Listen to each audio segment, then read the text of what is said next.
वंदे मातरम साथियों, स्वागत है आप सभी का आपके अपने YouTube channel exam in Suresh Malviya sir पर। दोस्तों, ये वीडियो डॉक्यूमेंट वेरिफिकेशन से संबंधित है।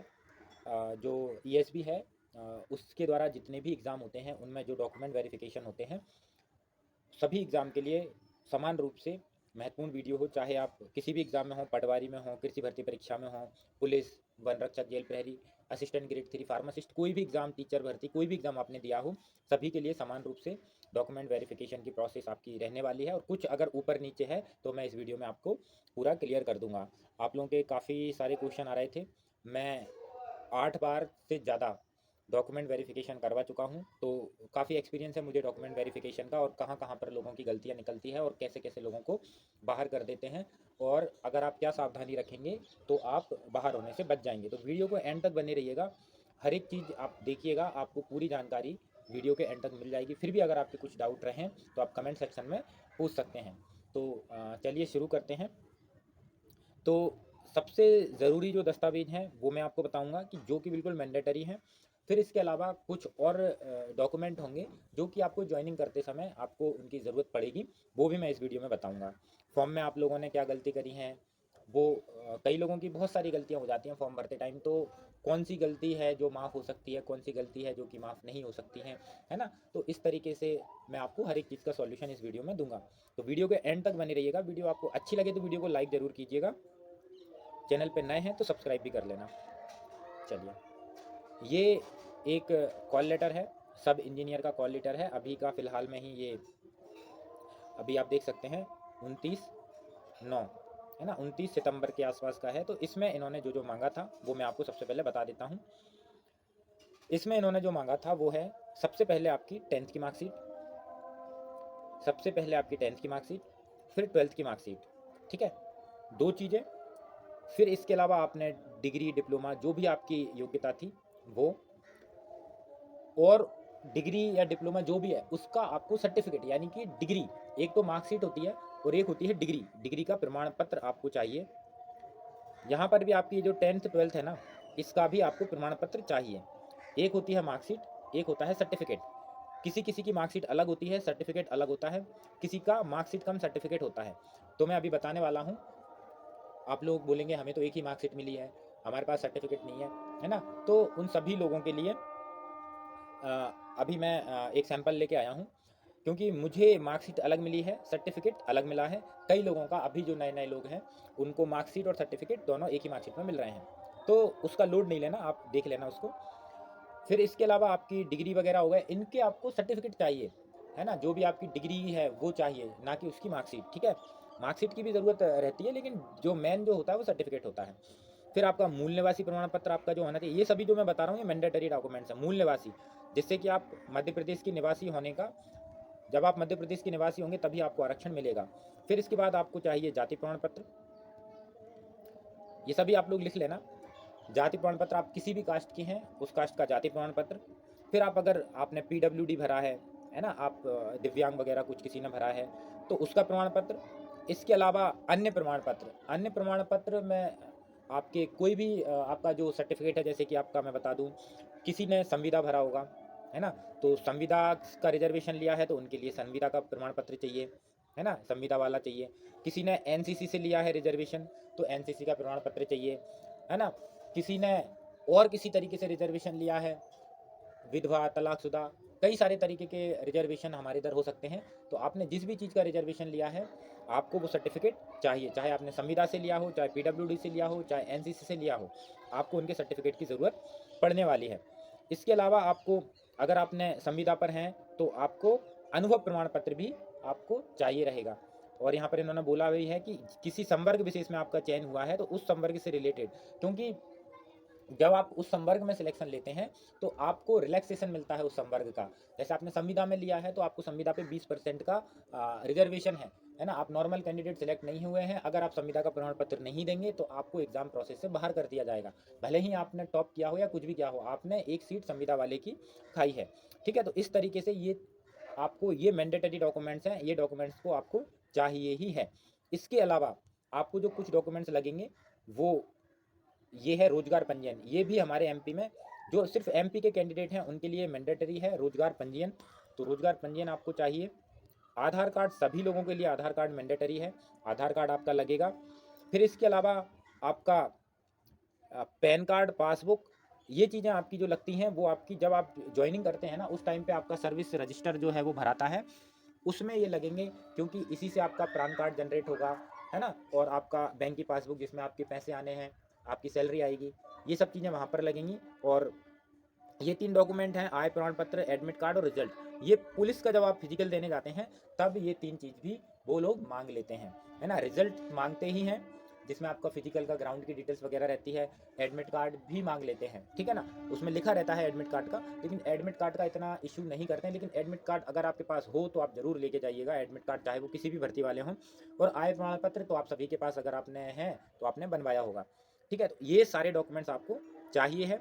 फिर मैं आपको, जब आप ज्वाइनिंग करेंगे तो इस तरीके से आपको एक शपथ पत्र देना पड़ेगा। पुलिस वेरिफिकेशन बाद में होता है, पहले आपको शपथ पत्र देना पड़ेगा कि मेरे खिलाफ कोई भी आपराधिक प्रकरण। ये पुलिस वालों के लिए नहीं है, जो जब फाइनल ज्वाइनिंग लेने जाएंगे ना डीवी के लिए, तब उनके लिए है। ये अनुप्रमाण फॉर्म है, जब आएगा तब हम बताएंगे। हाँ, ये देखिए इस तरीके से मार्कशीट अलग होती है किसी की, है ना।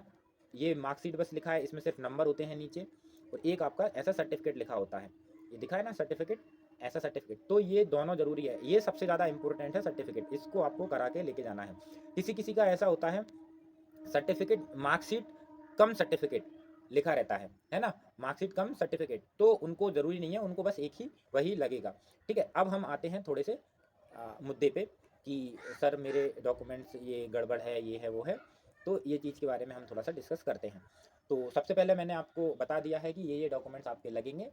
इनके अलावा आपको मम्मी पापा का आधार कार्ड भी लगेगा, ठीक है। जब आप वहाँ पर नॉमिनी वगैरह बनाएंगे, फैमिली डिटेल्स डालेंगे, उनमें लगता है, ठीक है। तो ये सारी चीज़ें हैं, बाकी अगर एक आध कुछ छूट जाएगा तो मैं आपको अटैच कर दूंगा कमेंट सेक्शन में, अगर मुझे याद आता है तो। बाकी इतनी ही चीज़ें जो है वो आपकी लगती हैं, है ना। मैं एक बार समराइज़ कर देता हूँ, फिर इसके बाद हम आगे बढ़ेंगे। सबसे पहले आप लोग लिख सकते हैं 10th की मार्कशीट प्लस सर्टिफिकेट, 12th की मार्कशीट, फिर आपका जो भी डिग्री डिप्लोमा है वो, और फिर इसके अलावा कुछ कुछ लोग होते हैं ना जो जिनका LSGD डिप्लोमा लगा हुआ है, किसी का टेक्निकल सर्टिफिकेट है, वो सभी जिस जिस आधार पे आपकी भर्ती निकली है, जिस चीज़ पे आप एलिजिबल हुए हैं, वो सारे एलिजिबिलिटी के सर्टिफिकेट आपके लगने वाले हैं। मार्कशीट तो लगेगी ही, सर्टिफिकेट अब आप बोलेंगे कि सर प्रोविजनल, प्रोविजनल तब लगेगी जब सिर्फ 6 महीने के लिए वैलिड रहती है प्रोविजनल, है ना, आपने कोर्स किया उसके 6 महीने तक, फिर वो कोई काम की नहीं है। आपको मेन डिग्री लेनी पड़ेगी, आप इशू करवा सकते हैं जैसे भी आपको करवाना है ना। तो वो ये तो आपके हो गए एजुकेशन। फिर इसके अलावा आपका मूल निवासी प्रमाण पत्र, ठीक है। फिर इसके अलावा आपका जाति प्रमाण पत्र, मूल निवासी, जाति। फिर आप PWD है, आप दिव्यांग हैं तो दिव्यांगता प्रमाण पत्र, संविदा का प्रमाण पत्र, अगर आप संविदा से सिलेक्शन लिए हैं तो, अगर आप NCC में आपने मार्क्स का बेनिफिट लिया है तो NCC का प्रमाण पत्र। और जो लोग सर्विस में हैं, जो लोग नौकरी कर रहे हैं, उनको NOC भी चाहिए है। अगर आपने फॉर्म भरने से पहले नौकरी कहीं पे करते थे तो आपके विभाग से आपको NOC भी लगेगी, है ना। ये सब चीज़ें आपको लगने वाली हैं। इसके अलावा आपका रोजगार पंजीयन, जो कि बहुत ज़रूरी है, रोजगार पंजीयन, जीवित रोजगार पंजीयन, आधार कार्ड, पैन कार्ड, पासबुक, ये जो है ये अभी ज़रूरत नहीं है, ये जब आप SR भरेंगे, जब आपका सैलरी का जो भी रिकॉर्ड बनेंगे, तब आपको इनकी ज़रूरत पड़ेगी, पैन कार्ड और पासबुक की। और आय प्रमाण पत्र कभी कभी मांग लेते हैं, पर ये इतना कंपलसरी नहीं है। एडमिट कार्ड और रिजल्ट ये आपका पुलिस भर्ती में ज़रूर मांगते हैं, ठीक है। तो इतनी चीज़ें हैं। अब इनमें गड़बड़ी हो तो क्या करें, तो सबसे पहले कुछ जो होती हैं वो छोटी मोटी मिस्टेक होती हैं, उनको कंसिडर कर लिया जाता है। कुछ बहुत बड़ी मिस्टेक होती हैं, उनको कंसिडर नहीं किया जाता है। जैसे कि छोटी मोटी मिस्टेक मैं बता दूं आपके, जैसे आपका 10th का नाम है ना, 10th में आपका नाम है सुरेश मालविया, है ना, 10th में आपका नाम है सुरेश मालविया, ठीक है। और आपके जैसे आपके फॉर्म में नाम है, सॉरी, फॉर्म का नाम है सुरेश मालविया, 10th में आपका नाम सिर्फ सुरेश है। और अब आप डॉक्यूमेंट वेरिफिकेशन कराने जा रहे हैं, क्योंकि 10th की मार्कशीट चेंज नहीं होगी, बाकी और किसी मार्कशीट में आपका पूरा नाम है, तो आप इसके लिए एफिडेविट दे सकते हैं, कोई इससे दिक्कत नहीं है, एफिडेविट से काम चल जाता है। नाम की मिस्टेक, मिस्टेक मतलब कि ज़्यादा बड़ी मिस्टेक नहीं, छोटी मोटी मिस्टेक, किसी के मम्मी पापा के नेम में एक आध लेटर का मिस्टेक है तो उसका एफिडेविट भर जाता है, और उसको वो कंसीडर कर लेते हैं, उनके विवेक पर रहता है, कंसीडर कर लेते हैं, इतना ज़्यादा इशू क्रिएट नहीं करते हैं। सरनेम नहीं है तो भी कंसीडर कर लेते हैं एफिडेविट के साथ, ठीक है। तो नाम में ज़्यादा, हाँ, लेकिन डेट ऑफ बर्थ में गड़बड़ी है। डेट ऑफ बर्थ अगर आपने गलत डाल दी तो डेट ऑफ बर्थ की गलती नहीं एक्सेप्ट करेंगे, ठीक है।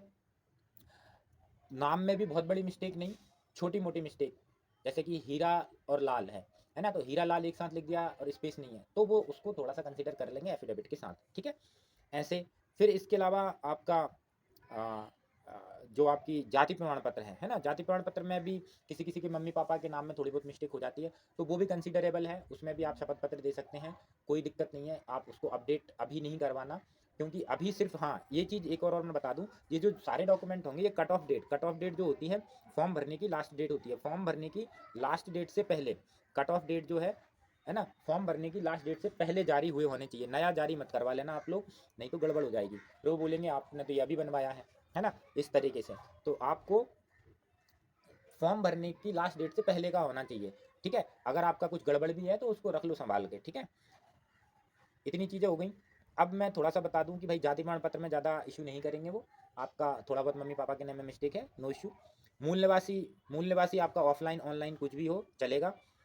फिर पीडब्ल्यूडी सर्टिफिकेट, दोस्तों ये बड़े खतरनाक तरीके से चेक होने वाला सर्टिफिकेट है, और इस बार तो बहुत ही ज़्यादा गहराई से चेक होगा, क्योंकि पीडब्ल्यूडी कैंडिडेट्स कुछ फर्जी प्रमाण पत्र बनवा रहे हैं, तो ये आपको ज़रूर इसमें ध्यान देना है। पीडब्ल्यूडी अगर आपने भरा है, अगर आपसे गलती से भी भर गया है, तो आप इसमें कोई रिलैक्सेशन आपको नहीं मिलने वाला है, क्योंकि आपने रिजर्वेशन ले लिया है। फिर एनसीसी और संविदा वाले हैं, ये लोग भी रिजर्वेशन इनमें मिलते हैं, तो इन सभी के प्रमाण पत्र आपको देने ही पड़ेंगे। अगर आप एनसीसी हैं, संविदा हैं, ये प्रमाण पत्र आपको जमा करने पड़ेंगे, क्योंकि इनमें आपको एनसीसी में बोनस अंक मिलते हैं, इनमें आपको रिजर्वेशन मिलता है, तो ये आपको देना पड़ेगा। अगर आप नहीं दे पाते हैं तो फिर ये जहाँ तक मैक्सिमम चांस है आपको वो नहीं लेंगे, लेकिन फिर भी अगर आप चाहें तो आपके पास कई सारे विकल्प खुले हुए हैं, आप उन विकल्पों का फ़ायदा ले सकते हैं, ठीक है। इसके अलावा अब आते हैं रोजगार पंजीयन। रोजगार पंजीयन जो है सबसे चर्चित विषय है, रोजगार पंजीयन। लोग इसमें भी गलती कर देते हैं। अब देखो, रोजगार पंजीयन में आपका डिग्री अपलोड नहीं है, 12th की मार्कशीट अपलोड नहीं है, नो इशू। आपका नाम होना चाहिए और आपका जीवित रोजगार पंजीयन होना चाहिए, चलेगा, है ना। किसी किसी का रोजगार पंजीयन जब फॉर्म भरे थे तब था, तब जीवित था, अब एक्सपायर हो गया है लेकिन अपडेट नहीं हो रहा है, तो उनको घबराने की ज़रूरत नहीं है। फॉर्म भरते टाइम जीवित था, अभी एक्सपायर हो गया है, उसका कोई इशू नहीं है। आप अभी चाहें तो उसको अपडेट करा लें, अगर हो रहा है तो अपडेट करा लें, नहीं है तो आप नया पंजीयन बनवा लें, पुराना और नया दोनों रखें।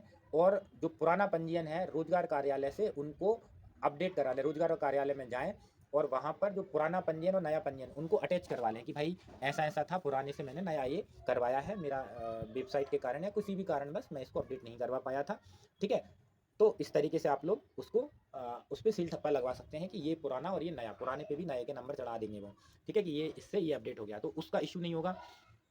लेकिन अगर आपने एक्सपायर रोजगार पंजीयन डाला था तब तो भाई गड़बड़ है, आपने रोजगार पंजीयन ही गलत डाल दिया तब भी गड़बड़ बात है ना। तो फिर ये आपके लिए अदर विकल्प खुले हुए हैं, अदर विकल्प में कई सारे विकल्प हो सकते हैं, वो चीज़ आप देख लेना, आप लोग को कैसे वहाँ पर डील करना है, क्योंकि इनका शपथ पत्र नहीं लगते हैं, इनका कोई भी सॉल्यूशन नहीं है। अगर आपने गलत ही डाल दिया है तो फिर आप ये नहीं बोल सकते कि मैं गलती हो गई, ये वो करेक्शन के लिए विंडो होती है, सब कुछ होती है ना।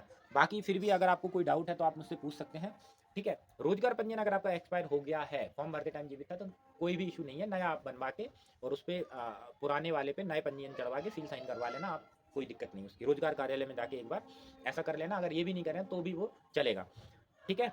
तो ये चीज़ हो गई। बाकी और अगर आपको कुछ डाउट हो तो आप मुझसे पूछ सकते हैं, है ना। आधार कार्ड में नाम गलत है तो आधार कार्ड में नाम गलत है तो देखो, आधार कार्ड तो अपडेट हो जाता है, आधार कार्ड को तो कभी अपडेट करा लो, आधार कार्ड को आप अपडेट करा सकते हैं, पासबुक को अपडेट करा सकते हैं, पैन कार्ड को अपडेट करा सकते हैं, ये ऑक्सिलरी डॉक्यूमेंट है, इनको आप अपडेट करा लो। लेकिन 10th हुआ, जाति प्रमाण पत्र हुआ, है ना, इन चीज़ों को आप, जिनकी डेट डली हुई है, इनको आप अपडेट ना कराएं। जाति प्रमाण पत्र नया करवाएंगे तो डेट नहीं हो जाएगी, गड़बड़ हो जाएगा, जो है वो रहने दो, शपथ पत्र लग जाता है इनमें, है ना।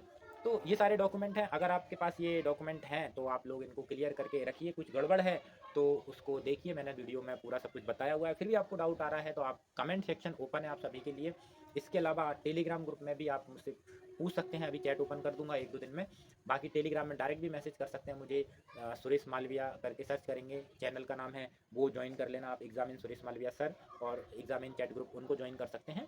तो ये सारी डिटेल्स आपको देनी थी, ठीक है दोस्तों। अगर वीडियो आपको अच्छी लगी हो तो वीडियो को लाइक कर देना, चैनल पर नए हैं तो सब्सक्राइब कर लेना, और टेलीग्राम ग्रुप जरूर ज्वाइन कर लेना। मिलते हैं नेक्स्ट वीडियो में। वंदे मातरम।